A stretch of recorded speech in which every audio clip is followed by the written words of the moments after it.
करेंगे ईवीएम की। ईवीएम को लेकर जिस तरीके का भ्रम फैलाया गया है, इसको लेकर इलेक्शन कमीशन का भी बयान सामने आ चुका है। इलेक्शन कमीशन की ओर से साफ तौर पर कहा गया कि ईवीएम को लेकर अखबार ने एक झूठी खबर छापी थी और अखबार को नोटिस भी जारी कर दिया गया है। ओटीपी या मोबाइल से ईवीएम का कोई कनेक्शन नहीं है, ना कोई लेना देना है। तो ईवीएम विवाद पर चुनाव आयोग ने अपनी सीधे तौर पर यह बात रखी है और कहा कि अखबार ने ईवीएम को लेकर यह खबर झूठी छापी थी।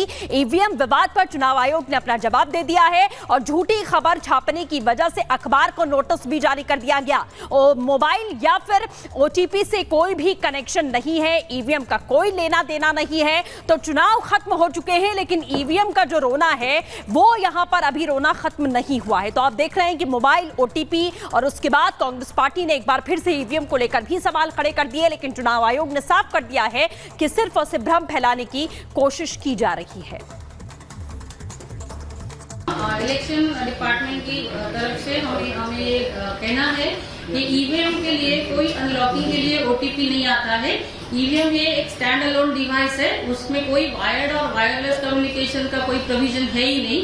सो जो न्यूज है वो गलत न्यूज है और किसी भी आधारहीन न्यूज है विदाउट एनी वेरिफिकेशन। मोबाइल से कुछ नहीं होता है। इट्स जो काउंटिंग प्रोसीजर होता है वो रिजल्ट सेक्शन में प्रेस जो बटन होता है, रिजल्ट बटन, वो प्रेस करने के बाद ही डिस्प्ले होता है। और वो पोल डे को जब ईवीएम सील होता है तो पोलिंग एजेंट्स भी होते हैं और काउंटिंग के दिन भी जब रिजल्ट सेक्शन प्रेस होता है काउंटिंग एजेंट्स होते हैं। सो इलेक्शन कमीशन की अपनी एक प्रोसीजर है, सेट सिस्टम ऑफ प्रोसीजर है, प्रोटोकॉल्स है, वो पूरी तरह से फॉलो करके ही ये काउंटिंग हुआ है। सो ये गलत न्यूज के लिए हमने जो कंसर्न न्यूज़पेपर है उनको सेक्शन 499 और 505 के नोटिस इशू किए आज। तो चुनाव आयोग ने बता ही दिया कि ईवीएम को हैक नहीं किया जा सकता है, ना ही कोई ओटीपी या उसे मोबाइल से कंट्रोल किया जा सकता है। वहीं गुना से सांसद भारतीय जनता पार्टी के नेता ज्योतिरादित्य सिंधिया ने भी कांग्रेस से सवाल पूछा है, कांग्रेस पर निशाना साधा है। उनका कहना है कि लोकसभा चुनाव में अपनी करारी हार से कांग्रेस पार्टी इतना बौखला गई है कि एक बार फिर ईवीएम का रोना रो रही है।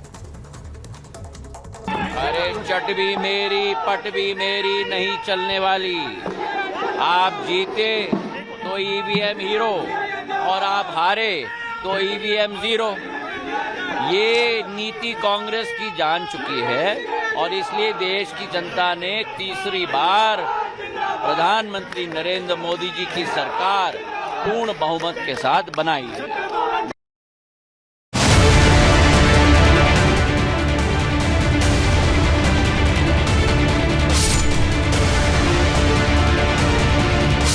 पेट्रोल हो, पैसा हो, महंगाई, आरक्षण, संविधान या फिर ईवीएम, कांग्रेस की झूठ फैक्ट्री धड़ल्ले से चलती है।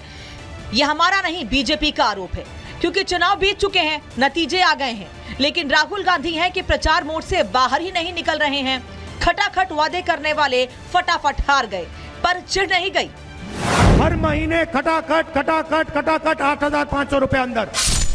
जनता को बोल दिया हम आए तो 1-1 लाख रुपए देंगे। लोगों ने वोट तो दे दिया, लेकिन पैसे भी नहीं आए। लोगों ने वोट दिया तो पैसे लेने भी आ गए। कुछ दिन पहले उत्तर प्रदेश के लखनऊ में भीड़ लगी थी, अब बिहार के कैमूर में महिलाएं कांग्रेस से पैसा मांग रही हैं।